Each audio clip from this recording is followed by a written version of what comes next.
Silver Creek, Montana Territory. Autumn, 1888. Raymond Keller was a 41-year-old former copper miner who'd spent 12 years working the Butte tunnels, sometimes 1,000 feet below the surface. He couldn't shake what he'd learned down there, that temperature stabilizes with depth, that the earth holds a constant 55 degrees once you go deep enough, and that rock walls store heat better than anything wood ever could. That September, while his neighbors were chinkling their log cabins and stacking cordwood for the winter ahead, Raymond started digging beneath his barn floor. "You're wasting your time, Keller," master builder Jonas Millwright told him at the trading post. "Dirt don't keep you warm." The question wasn't whether it looked ridiculous. Everyone agreed it did. A man digging a hole beneath his barn while winter approached, hauling fieldstone from the creek bed, building something that looked more like a root cellar than living quarters. The problem wasn't the cold. Montana winters had always been brutal. The problem was the wind. Surface structures bled heat faster than any stove could replace it. Drafts found every gap between logs. Firewood disappeared at a terrifying rate, and when the truly deep cold arrived, families burned everything they had just to keep children from freezing. Raymond had seen it underground. Still air, stable temperature, stone that held warmth for hours after a lantern passed. He'd worked shifts in tunnels where the surface was 20 below, and the air around him stayed shirt-sleeve comfortable. The principle was simple. The execution would be harder. He was a quiet man, lean from years of physical labor, with hands scarred from rock and timber. His wife, Catherine, was 37, practical and steady. They had 3 children: Margaret, 14, Samuel, 11, and Ruth, 7. The family had been in the territory for 6 years, farming a modest claim 2 miles from the settlement center. Raymond had tried explaining the physics to Catherine one evening in late September. 8 feet down, the earth stays at 55 degrees year-round, he said. Don't matter if it's summer or winter. Add 1 small stove and some thermal mass, and we'll never burn more than a few sticks a day. Catherine studied the excavation taking shape beneath their barn. And if you're wrong, then we spent 2 months digging a very good root cellar. Subscribe for more forgotten frontier innovations that actually worked. By mid-October, the excavation was complete. 16 feet long, 12 feet wide, 8 feet deep. Raymond had lined the walls with fieldstone from Willow Creek, each stone fitted tight and mortared with clay from the creek bank. The ceiling was lodgepole pine logs, 12 inches thick, covered with 6 inches of packed earth and sod. A wooden ladder descended through a trapdoor in the barn floor above. The floor was packed earth over gravel for drainage. In one corner, he installed a small cast-iron stove, barely 2 feet square, with a stovepipe that ran up through the barn floor and out through the barn roof. Along the back wall, he built 2 sleeping platforms, one for himself and Catherine, one for the children. Total material cost, fieldstone and clay were free. Timber came from their own woodlot. The stove and pipe cost $7 at the trading post. 2 months of evening and weekend labor. Jonas Millwright came by in early November to see the finished work. He climbed down the ladder, stood in the space, and shook his head. "You built a tomb," he said. "First heavy snow, that barn roof will dump load onto your ceiling, and the whole thing will collapse. And even if it don't, you'll suffocate down here. No ventilation, No windows, just damp stone and dirt. "There's a ventilation shaft in the back corner," Raymond said, pointing to a 4-inch pipe that ran up through the earth to the surface. "And the ceiling's got 12-inch logs under 3 tons of earth. It's not going anywhere." "You'll freeze your family," Jonas said flatly. "When that little stove goes cold, you're 8 feet underground with no way to warm back up." Surface cabins got thermal mass too, you know. Logs, stone chimneys, and they got windows to let light in. Raymond didn't argue. The shelter would prove itself, or it wouldn't. The family moved into the shelter the first week of November. Catherine brought down their bedding, a small table, 2 chairs, a crate for food storage, and a shelf for dishes. The children carried down blankets and winter clothes. Raymond installed 2 lanterns on wall hooks and stacked a modest supply of split wood in the corner, opposite the stove. The settlement watched with a mixture of curiosity and derision. At Sunday church, the comments were blunt. "Keller's living like a mole now," one farmer said. "That shelter's a coffin waiting to happen," another added. "First snow will bury them alive." Catherine heard the talk, but said nothing. She'd learned long ago that frontier opinion was cheap and often wrong. What mattered was whether her children stayed warm and whether they'd have enough firewood to last until spring. The shelter felt strange at first. The stone walls radiated a damp chill that took several days of continuous stove heat to drive out. The air smelled of earth and clay. The ceiling was so low that Raymond had to duck when crossing from one end to the other. Lantern light cast shadows that made the space feel smaller than it was. But by the end of the first week, something shifted. The stones stopped feeling damp. The air dried out and warmed. The small stove, burning just a few sticks at a time, kept the temperature steady in the low 60s. The children adjusted quickly, treating the space like an adventure. A secret den beneath the barn, where the wind couldn't reach them. Margaret found she could read by lantern light without squinting. Samuel discovered that the stone walls were perfect for storing his rock collection, each specimen lined up on a natural ledge. Ruth liked the way sound behaved underground, every voice slightly muffled and contained. Raymond monitored the temperature obsessively those first weeks. He kept a thermometer hanging near the ladder and checked it every morning and evening. The reading never dropped below 62 degrees, even when the surface temperature fell into the 20s at night. The stove burned through perhaps 6 small splits of wood per day, mostly in the morning to take the edge off and in the evening to keep things comfortable for sleeping. Conventional cabins were already burning 10 times that amount. Here's the part people miss. Thermal mass only works if you can hold the heat it stores. A stone chimney in a drafty cabin radiates warmth, but that warmth escapes through every crack and gap in the walls. The wind strips it away faster than the stones can release it. But underground, surrounded by earth and stone, with no wind and minimal air exchange, every bit of heat the stove produced stayed in the space. The stones absorbed it during the day and radiated it back at night. The temperature never spiked and never crashed. It just held steady, hour after hour, day after day. By late November, the first serious cold arrived.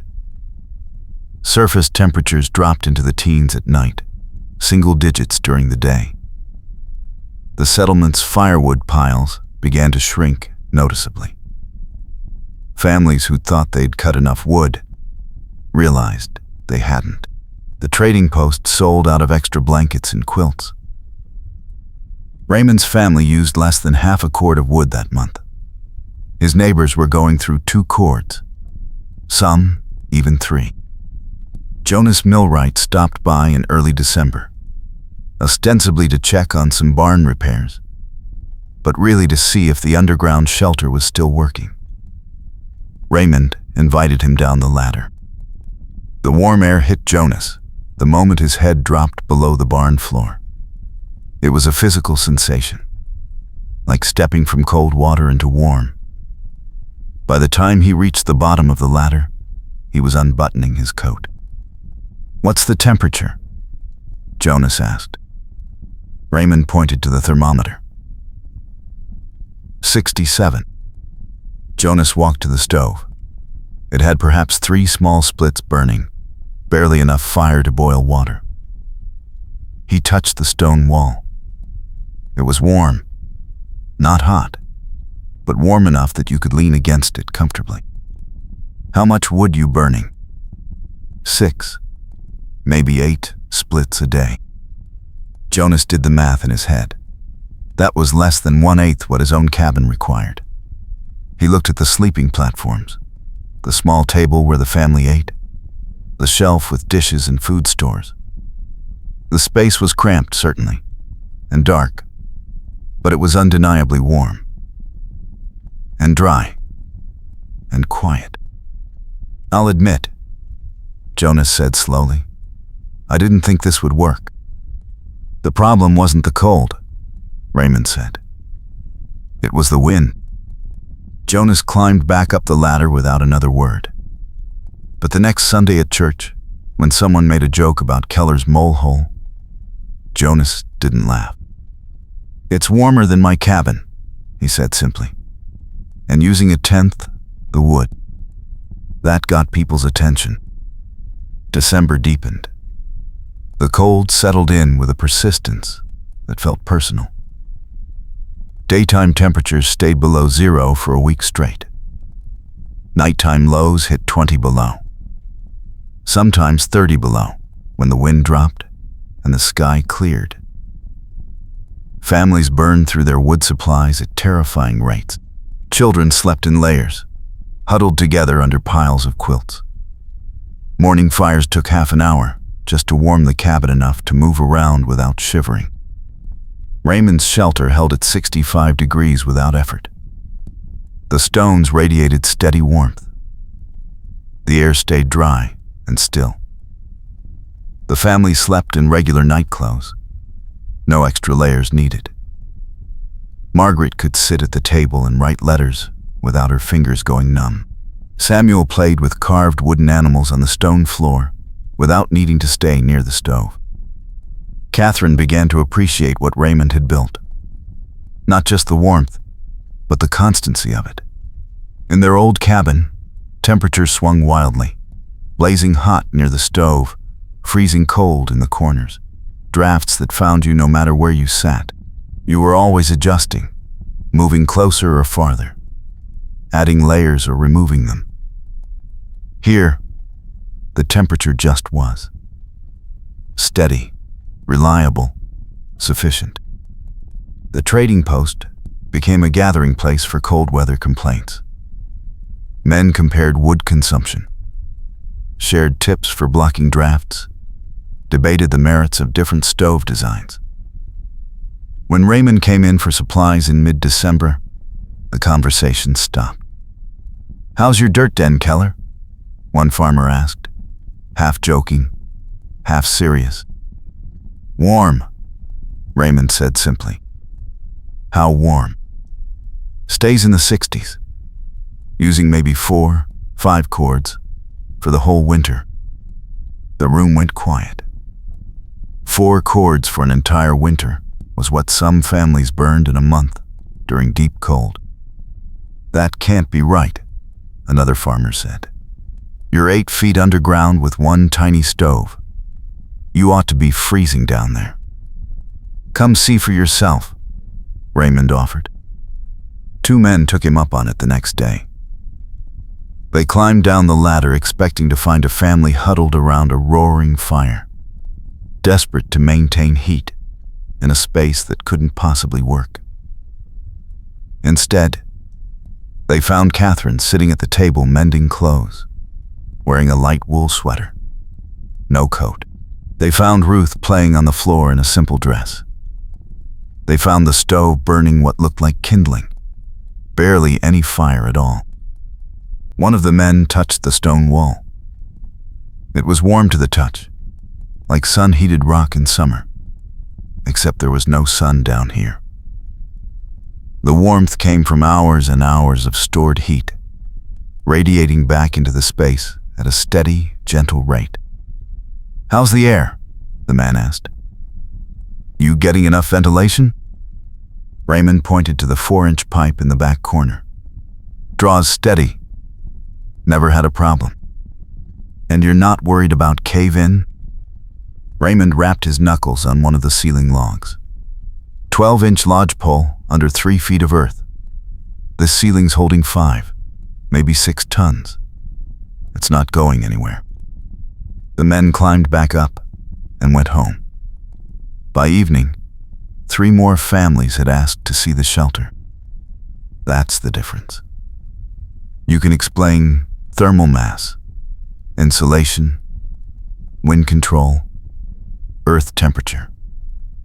You can draw diagrams and site numbers, but until someone feels it, until they descend that ladder and feel warm air rising to meet them, until they see a family living comfortably with a fire that wouldn't warm a doghouse on the surface, the physics doesn't connect. And then winter showed up for real. January 19th, 1889. The temperature dropped to 42 degrees below zero. The wind came out of the north at 30 miles per hour, driving the wind chill to levels that could kill exposed skin in minutes. Snow fell horizontally, piling in drifts that buried fences and blocked doors. The storm lasted 4 days. Conventional cabins became desperate places. Families burned furniture when the firewood ran out. They stuffed rags in every crack and gap, but the wind found ways through.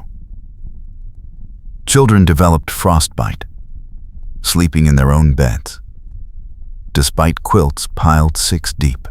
One family, the Hendersons 3 miles south, lost their youngest child to the cold. She was 4 years old. Raymond's family stayed at 63 degrees. The shelter, buried beneath the barn and 8 feet of earth, felt no wind. The temperature outside could be 40 below or 4 above. It made no difference. The earth held steady. The stones radiated their stored warmth. The tiny stove burned its minimal fuel. On the second day of the storm, the barn door froze shut, packed solid with driven snow. Raymond couldn't get out to check the livestock or fetch more wood from the outdoor pile. It didn't matter. They had enough split wood inside the shelter to last 2 weeks if needed. And the stove was so efficient that those few sticks stretched further than anyone thought possible. Catherine watched her children play and read and sleep without shivering. And she understood what Raymond had built. Not just warmth, but safety. Not just shelter, but certainty. In a land where winter could kill you for making one mistake, for running out of wood, or losing your fire, or failing to block one draft, Raymond had built a space where those mistakes didn't matter, where the physics did the work and the cold couldn't reach. By the 3rd day, the neighbors who had mocked the shelter started wondering if Raymond's family was even alive. The barn was buried in snow. No smoke showed from the barn stovepipe because the wind scattered it instantly. Jonas Millwright organized a group to dig through and check on them. They dug for an hour, clearing the barn door enough to wedge it open. Inside, the barn was frozen solid, frost thick on every surface, their breath clouding white. They approached the trapdoor expecting the worst. Jonas lifted it, and warm air poured out. Not just warm, but dry and steady, carrying the smell of burning wood and cooking food. He called down, "Keller? You alive down there?" Raymond's voice came back calm and clear. "We're fine. Come down if you want." 6 men descended that ladder. 6 men who'd spent 3 days burning everything they could find, shivering despite layers, watching their children suffer. 6 men who'd called this shelter a tomb, a fool's idea, a death trap. They stood at the bottom in stunned silence. The family was having lunch. Soup, bread, hot coffee. Margaret was reading. Samuel was carving a small wooden figure. Ruth was playing with a rag doll. Nobody wore coats. Nobody shivered. The temperature, according to the thermometer, was 63 degrees. "What's it like up there?" Raymond asked. 42 below, Jonas said quietly. "Wind chill probably 60, 70 below. Worst I've seen in 30 years. Raymond nodded. "We heard the wind, didn't feel it." One of the men, Frank Sutherland, who'd been particularly vocal about the shelter being dangerous, walked to the stove and looked at the fire. 3 splits, barely burning. He turned to Raymond. "How is this possible?" "The Earth's 55 degrees 8 feet down," Raymond said. "Winter, summer don't matter. Add a small stove and stones that hold heat, and you've got a space that can't freeze. The cold's up there. We're down here. The wind can't reach us. The earth does the rest." Frank touched the stone wall. It was warm, radiating steady heat. He thought about his own cabin, where the walls were so cold you could see frost on the inside, where the fire roared and still the corners stayed freezing, where his children slept in every piece of clothing they owned and still woke shivering. "I need to see the construction," Frank said. "The walls, the ceiling, the ventilation. I need to understand how you built this." Raymond spent an hour explaining it. The depth, the stone selection, the mortar mix, the ceiling structure, the ventilation shaft, the stove placement. The men asked questions, took mental notes, calculated costs and labor. By the time they climbed back up the ladder, the mockery was gone, replaced by something close to reverence. The storm broke on the 4th day. The settlement dug itself out slowly, clearing paths, checking livestock, assessing damage. 3 families had burned through their entire winter wood supply and faced the prospect of buying more at emergency prices. 2 cabins had structural damage from snow load. 1 family had lost all their chickens to the cold. Raymond's family emerged from the shelter to find their barn intact, their livestock weak but alive, and their outdoor wood supply still 2/3 full. Word spread fast. By February, Raymond had 7 families asking for measurements and construction details. Jonas Millwright, who'd called it a tomb, now called it the smartest build he'd ever seen. He started drawing plans for his own version. Larger and with better ventilation, but using the same fundamental principles. "I've built cabins for 30 years, Jonas told Raymond at the trading post. "And I never once thought about fighting wind instead of cold. Never thought about where the heat goes and why. You showed me something I should have known all along." That's respect. Not grudging admission, but genuine recognition that someone saw further than you did. Frank Sutherland broke ground on his own underground shelter in March, as soon as the earth thawed enough to dig. He brought Raymond over to check his work, asked questions about stone selection and ceiling load, listened carefully to every answer. His shelter was finished by October, just in time for the next winter. By 1890, 11 families in Silver Creek had built some version of Raymond's design. Most were smaller, single-room spaces used as winter retreats when the cold got truly brutal. A few were larger, full-time living quarters. All of them worked. All of them stayed warm with minimal fuel. All of them proved that the principle was sound. The trading post started stocking extra fieldstone mortar in the fall, anticipating demand. A few enterprising men offered excavation services for $1 a day. The technique spread beyond Silver Creek, carried by travelers and letters, adapted to different terrain and different needs. Raymond never charged for the information. Anyone who asked got the full explanation: depth requirements, stone specifications, ceiling structure, ventilation design.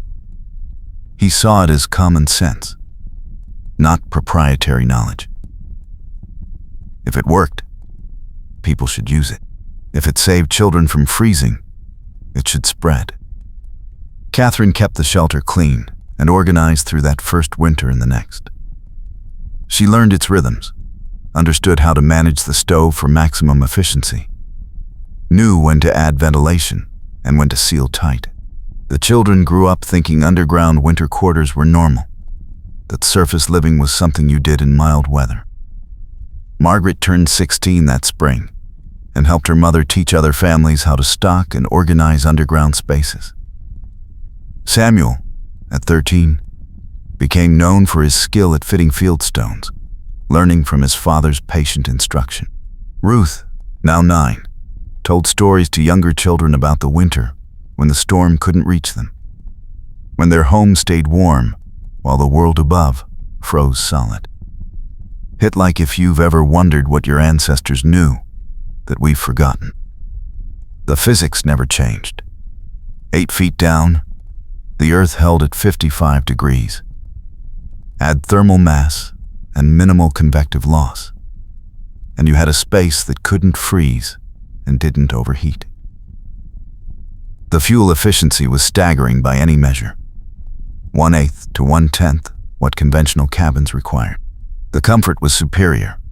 No drafts, no cold corners, no wild temperature swings. The safety was undeniable. When the wood ran low or the storm trapped you inside, the shelter's temperature barely dropped. Jonas Millwright wrote up the design specifications and posted them at the trading post. Anyone could read them, copy them, adapt them. By 1892, the technique had spread to 3 other settlements in Flathead County. By 1895, variations appeared as far south as Bozeman and as far west as Missoula. The design evolved. Some builders added stone floors instead of packed earth. Some installed larger stoves for faster heating. Some built double-layer ceilings for extra insulation. But the core principle remained. Go deep enough to reach stable earth temperature. Use thermal mass to store and radiate heat. Eliminate wind and convective loss, and let physics do the work. Raymond's original shelter served his family through 8 winters. In 1896, they built a larger surface cabin for year-round living. But they kept the underground space as a winter backup and root cellar. During the brutal winter of 1899, when temperatures hit 50 below and stayed there for 2 weeks, the family moved back underground. The shelter performed exactly as it had a decade earlier: steady, reliable, efficient. Margaret married in 1898 and moved to a homestead 15 miles west.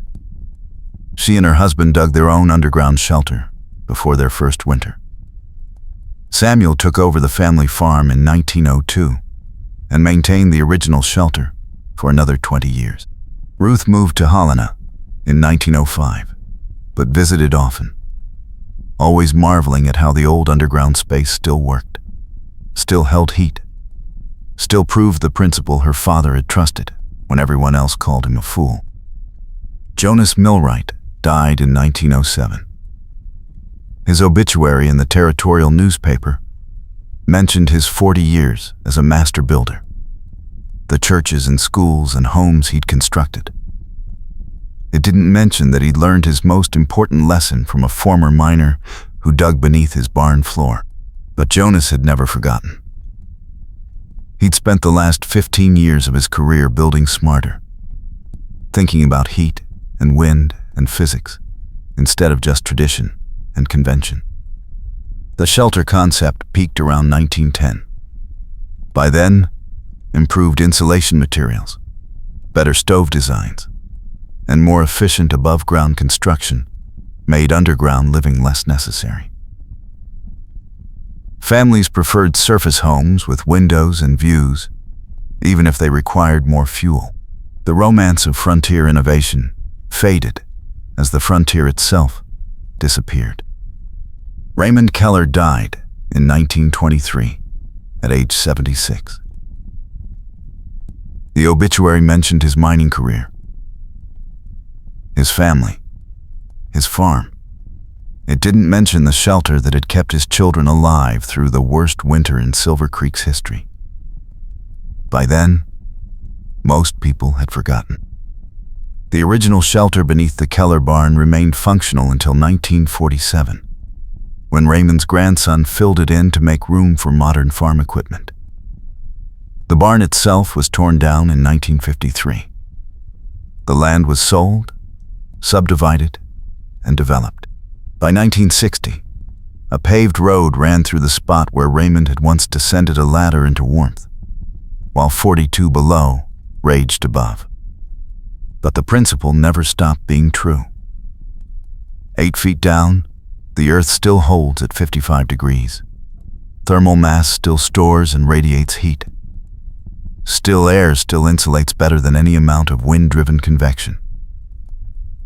The physics didn't change. We just stopped using it. Comment where you're watching from if you've ever lived through a winter that tested everything you thought you knew. Frank Sutherland's shelter, built in 1889, lasted longer. His great-granddaughter donated the stone archway entrance to the Flathead County Historical Museum in 1978. It's there now, mounted on a wall with a small placard explaining what it was and why it mattered. Most visitors walk past without stopping. The few who do read about primitive shelters and early survival techniques, as if desperation and ignorance built these spaces instead of knowledge and foresight. The technique appeared in scattered locations well into the 1930s. Depression-era families, desperate for any edge against brutal winters and impossible fuel costs, rediscovered what Raymond had known 50 years earlier. A homesteader in Wyoming dug beneath his chicken coop in 1934 and kept his family warm through a winter that bankrupted half his county. A shepherd in northern Idaho built an underground lambing barn in 1937 that saved an entire spring crop when late blizzards killed livestock across 3 valleys. These weren't historical curiosities. They were working solutions built by people who understood that physics doesn't care about progress, that thermal mass and earth temperature and still air worked the same in 1937 as they did in 1888. The Depression forced a return to first principles, and some of those principles were buried 8 feet down, where the cold couldn't reach. World War II changed everything. Rural electrification reached most of Montana by 1945. Electric heaters, oil furnaces, better insulation materials, and cheaper fuel made underground construction unnecessary for most families. Why dig for months when you could install a furnace in a weekend? Why live in stone-walled darkness when you could have picture windows and central heating? The answer, of course, was efficiency. Raymond's shelter used perhaps 4 cords of wood per winter. A 1950s ranch house with a standard furnace used 8 tons of coal or 800 gallons of oil. But oil was cheap, coal was abundant, and electricity seemed limitless. Efficiency became a curiosity instead of a necessity. By 1955, most of the Silver Creek underground shelters had been filled in or abandoned. Barns were torn down to make room for modern equipment. Surface homes expanded. The children and grandchildren of the original builders moved to cities or modernized their farms beyond recognition. The knowledge didn't pass down because it seemed irrelevant. Samuel Keller, Raymond's son, tried explaining the shelter to his grandson in 1958. The boy was 12, born into a world of television and interstate highways and nuclear power. The idea of living 8 feet underground to stay warm seemed absurd, primitive, something from a history book about hardship and ignorance. But why didn't they just turn up the heat? The boy asked. Samuel tried to explain about wood supplies and wind chill and thermal mass. The boy nodded politely and went back inside to watch television. Samuel stood in the barn doorway, looking at the floor where the trapdoor had once been, now sealed with concrete and plywood. 50 years of innovation buried beneath modernization. He died in 1963. The farm was sold to a corporate agriculture company that bulldozed every structure and started fresh. The original shelter's location exists now as a reference point in a survey map filed in a county clerk's office. Nothing marks it. Nothing remembers. But here's what survives: the principle. Somewhere in Montana right now, there's probably earth 8 feet down holding steady at 55 degrees. Somewhere there's stone that could store heat and radiate it back for hours. Somewhere there's a family that could stay warm with a fraction of the energy everyone else uses. If they knew how, if they remembered, if someone told them the story of a miner who dug beneath his barn floor and proved that the best insulation isn't material at all, but distance from the wind. The 1970s energy crisis brought brief renewed interest. A few back-to-the-land homesteaders built earth-sheltered homes, citing efficiency and sustainability. Some of them worked beautifully. Others failed because the builders didn't understand the physics, didn't go deep enough, didn't manage moisture correctly, didn't provide adequate thermal mass.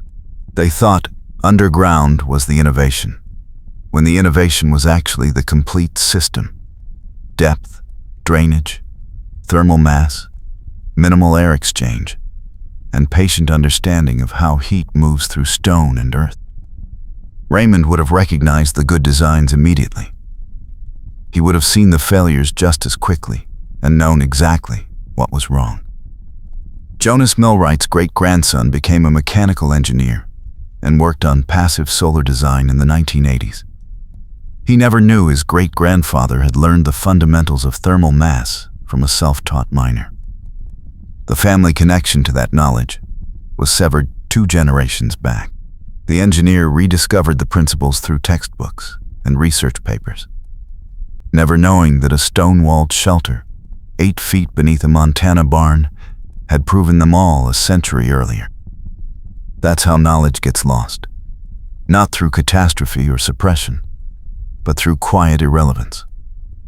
The next generation doesn't need it, so they don't learn it. The generation after that doesn't know it existed, and then it's gone, surviving only in scattered references and half-remembered stories that sound too simple to be true. The simple truth is this: if you go down 8 feet, block the wind, provide thermal mass, and minimize air exchange, you can create a space that stays warm with almost no fuel. That was true in 1888. It's true now. It will be true in 2088. Physics doesn't change. We just forget to use it. Before building any structure, especially one involving underground construction, consult with professional engineers familiar with local soil conditions, water tables, building codes, and structural requirements. Modern regulations exist for good reason: to prevent collapse, manage moisture, ensure adequate ventilation, and meet safety standards that didn't exist in 1888. What worked on a Montana homestead may not work on your property. What Raymond built through trial and experience should be attempted today, only with proper technical guidance and legal permits. The Flathead County Historical Society maintains a small file on Raymond Keller. It contains one photograph of him from 1910, standing in front of his barn, 63 years old and lean as fence wire. It contains a brief oral history recorded by his daughter Ruth in 1952, mostly about farming and family. It contains a photocopy of Jonas Millwright's shelter specifications from 1890. And it contains a single temperature log from January 1889, written in Raymond's careful hand, documenting 4 days when the surface temperature dropped to 42 below, and the shelter never fell below 62 degrees. That's what remains: a photograph, a voice recording, a set of specifications, a temperature log. Enough to prove it happened, not enough to explain why it mattered. Ruth Keller died in 1979 at age 91. Her obituary mentioned her teaching career, her children and grandchildren, her church work. It didn't mention that she'd survived the worst winter in Silver Creek history in an underground shelter her father built when everyone said it would kill them. She'd told the story to her children, but they'd heard it as family folklore, a tale about tough times and strange solutions, not as transferable knowledge about physics and survival. By 1980, fewer than a dozen people alive remembered the Silver Creek shelters firsthand. By 1990, perhaps 3. By 2000, none. The physical structures were gone. The people who'd built them were gone. The knowledge existed only in archived documents that almost nobody read. But the principle remained true: waiting. Somewhere in every region where winters get brutal and fuel costs bite hard, there's earth deep enough to provide stable temperature. There's stone that could store heat. There's physics that could cut energy used to a fraction of what modern systems require. The innovation isn't lost. It's just forgotten. Raymond Keller never wrote a book. He never gave lectures or filed patents or claimed credit beyond his own family and neighbors. He saw a problem, understood the physics, and built a solution. When it worked, he shared it. When people asked, he explained. When others built their own versions, he helped. That was enough. The shelter kept his children warm when the temperature dropped to 42 below. It used 1/8 the fuel everyone else needed. It proved that understanding beats convention, that physics matters more than opinion, and that the simplest solution often comes from asking the right question. The question wasn't how to build a warmer cabin. The question was how to escape the wind entirely. Raymond answered it by going down instead of building up, by trusting earth and stone instead of wood and air, by accepting that the best way to fight winter wasn't to fight it at all, but to step outside its reach. That answer worked in 1888. It would work now. It will work in any winter brutal enough to demand it. The physics doesn't care what year it is. The earth 8 feet down doesn't know about central heating or electric furnaces or modern insulation. It just holds steady at 55 degrees, waiting for someone to remember that it's there. The last confirmed underground winter shelter, built using Raymond's principles, was constructed in 1948 in Wyoming. The builder was a great-nephew of Frank Sutherland, who'd heard stories from his grandfather. The shelter served the family through 3 winters before they sold the property and moved to Casper. The new owners filled it in during renovations in 1955. The current property owner has no idea it's there. That's the final chapter. Not destruction, but burial. Not forgotten through disaster, but through simple lack of need. When solutions become unnecessary, they disappear. When knowledge stops being useful, it stops being passed down, and then it's gone, leaving only fragments in historical society files and plaques on museum walls that almost nobody reads.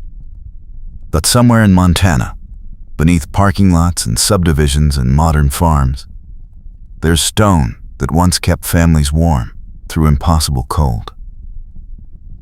There's earth that proved you could beat winter, not by burning more wood, but by understanding where heat goes and why.